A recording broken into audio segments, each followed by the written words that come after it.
So yesterday was a pretty fun day in Commanders Nation as the Commanders beat the Chicago Bears in miraculous fashion 18-15 at home to improve to 6-2 on the 2024 season. And today I'm going to be breaking down some key storylines following the Commanders 18-15 win yesterday now that we headed to week 9 and beyond. Welcome into the Commanders Report. I am your host, Jack Sperry. Before we get into the content today, get down there in the comments section and let me know if this statement is true or false. Commanders are a top 5 team in the NFL right now. Let me know down there in the comments section by simply putting true or false down there in the comments section to get today's show started.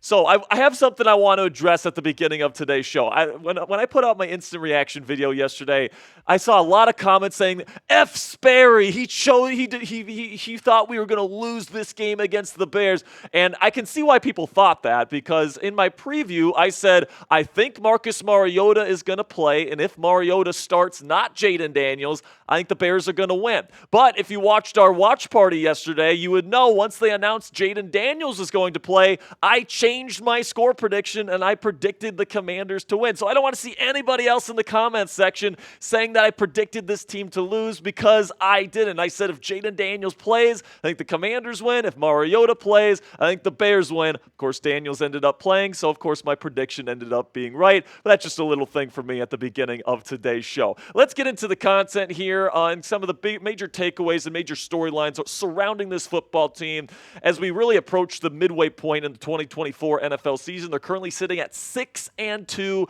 number 1 in the NFC East right now. Now, the Philadelphia Eagles are kind of nipping at the heels of the Commanders, sitting at 5-2. They just beat the Cincinnati Bengals quite convincingly on the road yesterday. The Dallas Cowboys lost to the San Francisco 49ers on Sunday Night Football, and then the New York Giants, currently sitting at 2-5, are playing the Pittsburgh Steelers on the road tonight. So whether they win or lose, they're still going to be technically in last place in the NFC East here, but I would expect them to be 2-6 by the end of the evening. Now, you take a look at the team offensive stats for the Commanders here through the first 8 weeks. You're currently sitting 3rd or better in many of these categories. The only category where the Commanders are kind of struggling is in the red zone, where they're only scoring touchdowns on just over half of their red zone trips. I think that's certainly the area of the Commanders' offense here that needs to get better and improve as the season goes on. But right now, Jayden Daniels and this team is really doing a great job protecting the football. They're giving up the least amount of giveaways, which certainly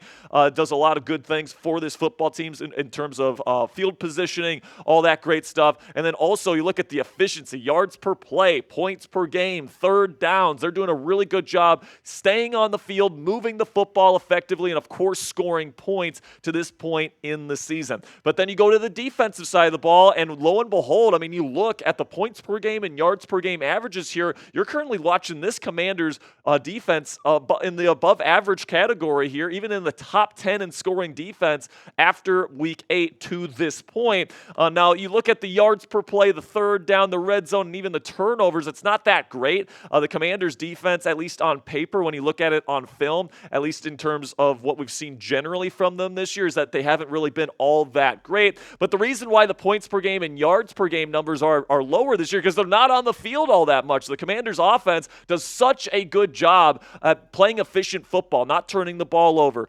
playing methodically as well, dominating the time of possession, where opposing offenses just don't really have a lot of time to get points and yards off of the Commanders defense. So that's why the points per game and the yards per game are and the rankings there are higher than things like yards per play, third down, red zone. The Commanders defense, at least through the first 8 weeks, hasn't been stellar, but that definitely wasn't the case yesterday. I thought yesterday the defense really showed up against the Chicago Bears, and I think that you watch Caleb Williams, he didn't have a great game, but I thought that the pass rush was doing a great job. I thought that the front seven was winning the line of scrimmage all game long. I thought the secondary was doing maybe the best job they have done all season long, holding up against some really talented receivers in Chicago. And by the way, Carolina's offense with Andy Dalton isn't the worst in the league either, and they did a really good job job against those guys. So I think that this Commanders defense over the last 2 weeks has looked really, really good. And I'm very excited to see what Dan Quinn and Joe Witt Jr. are going to do with this unit as the season goes on.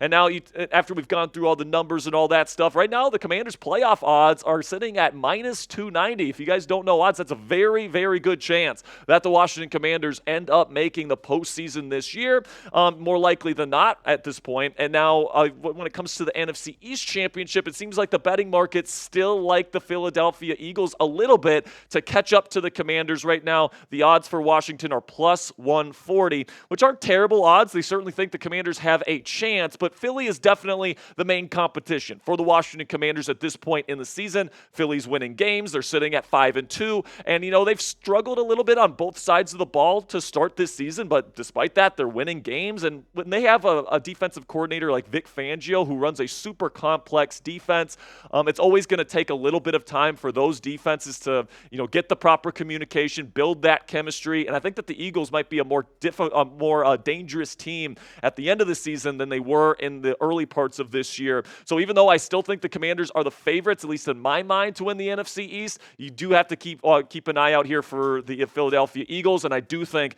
the matchups later in the season between these two teams might decide who ends up winning the division this year. So let me know down there in the comments section, what is the percent chance that the Washington Commanders win the NFC East this season? Put it on a scale of 0, meaning no chance that they win it, to 100%, meaning they're definitely going to win it. No competition in the NFC East. In just a second here, I'm going to tell you about our sponsor here at Game Time. And while I'm talking about Game Time, find that pinned comment at the top of the comment section and give me a number between 0 and 100. And with that, let's have a word from our sponsor here at Game Time, which is the fastest and easiest way to buy tickets for the sports, music, comedy, and theater in your area. And folks, we all know that experiencing a sporting event, especially a football game live, is unlike anything you can get from watching the game on your couch. Game Time Picks filters out the fluff to show you only incredible deals on great seats, so you don't waste time searching through thousands of tickets. All you guys got to do, if you want to go see a Commanders game, you just download the free Game Time app, find an event you want to go see, select the Game Time Picks button at the top of your screen, and then it automatically filters through every single ticket in their database for that event to find you the best seats, the best prices, and the best deals, so you don't have to spend hours of research on a bunch of different ticketing apps finding the best tickets for you and your family. And what I love about using this Game Time app is you get the lowest price guarantee on any ticket to any event, so it's really the only ticketing app you need on your phone because every single ticket has the lowest price guarantee on it. Also, you get all-in pricing up front so you don't get slapped with a crazy fee at checkout, and then also flash deals so you can get even cheaper tickets the closer you wait to game time. So take the guesswork out of buying tickets with Game Time today. Download the Game Time app, create an account, and use code ChatSports. It's one word, all caps, ChatSports, for $20 off your first purchase. Terms do apply just for that first purchase. Again, create an account with our friends at Game Time and redeem code ChatSports for $20 off. Download Game Time today. What time is it? Game time. So let's talk a little bit here about jer'zhan Newton, the second-round rookie defensive tackle out of Illinois, who really had a big game yesterday against the Chicago Bears. And this is a player that I've said on this channel needs to have a good season and step up in the wake of the Jonathan Allen torn pectoral injury. And boy, did he do that yesterday. He had his first career sack. He had that big-time fumble recovery late in the game on the goal line. Also, he had 7 pressures on 18 pass rush reps for him. So that was a career high for him with the 7 pressures. That's also an extremely high pressure rate in terms of the percentage of pass rushes that he was able to turn into pressure. So this guy is somebody with an excellent get off. He's got great pass rushing technique, great speed and agility, and he was getting to Caleb Williams quite consistently yesterday afternoon. And as a result, he was the highest graded Washington Commander on the entire team yesterday with an 89.2 PFF grade. So listen, PFF grades aren't gospel or anything like that, but after watching the film from last night's game, it's very evident that jer'zhan Newton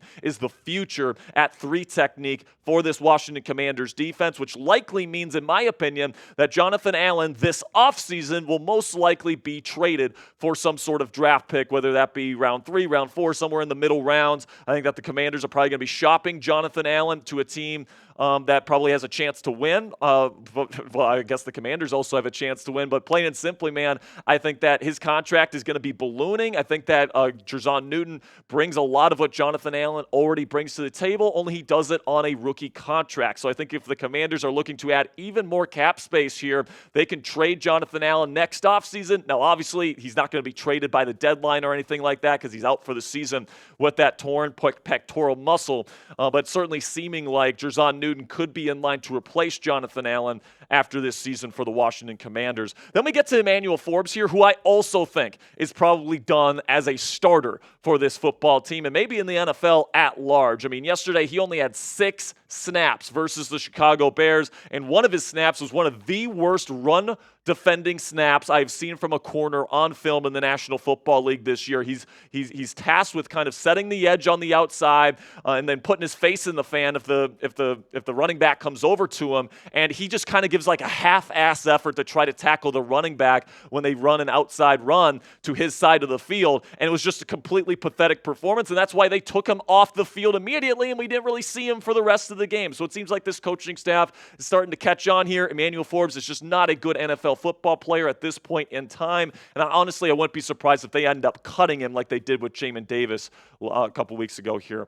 And then when it comes to the cornerback position, I still believe that Adam Peters needs to go out and get a cornerback. Now, I think that Benjamin St-Juste and Mike Sainristil have actually done a pretty decent job on the outside. I think Noah Igbenogany has been quite valiant in his effort here as the kind of the new slot corner for this team. But plain and simply, I think Mikey is best in the slot. And then if you can get a really good outside corner like a J.C. Horn or a Jonathan Jones or just another really solid corner at the deadline, don't overpay for one. But, if you can get a good piece for this secondary, I think that can be the cherry on top. And it could be really the piece that this Commanders defense needs to go from a team that's doing a pretty good job at holding teams down to being like a legit good defense in the National Football League as we head towards the postseason this year.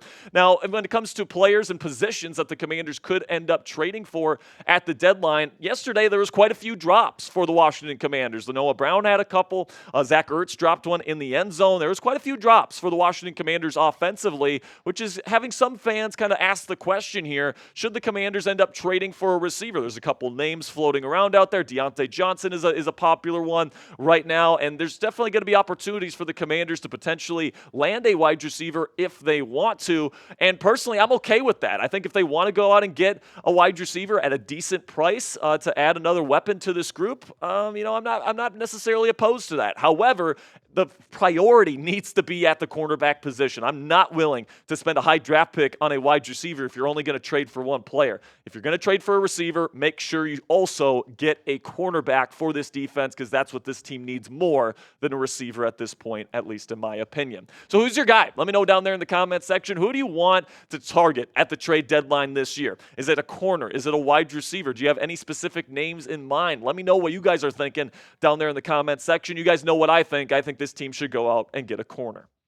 Now, that'll be it for today's edition of the Commanders Report. If you made it to the end of today's show, that makes you a real one. So identify yourselves down there in the comments section. Type real one in all caps for me down there in the comments section if you made it to the end of today's show. And don't forget to click that subscribe button if you haven't already because we got a bunch of great Commanders content coming your way all throughout this week. You're not going to want to miss any of it, so make sure you click that subscribe button right now. And until next time, go raise some hail.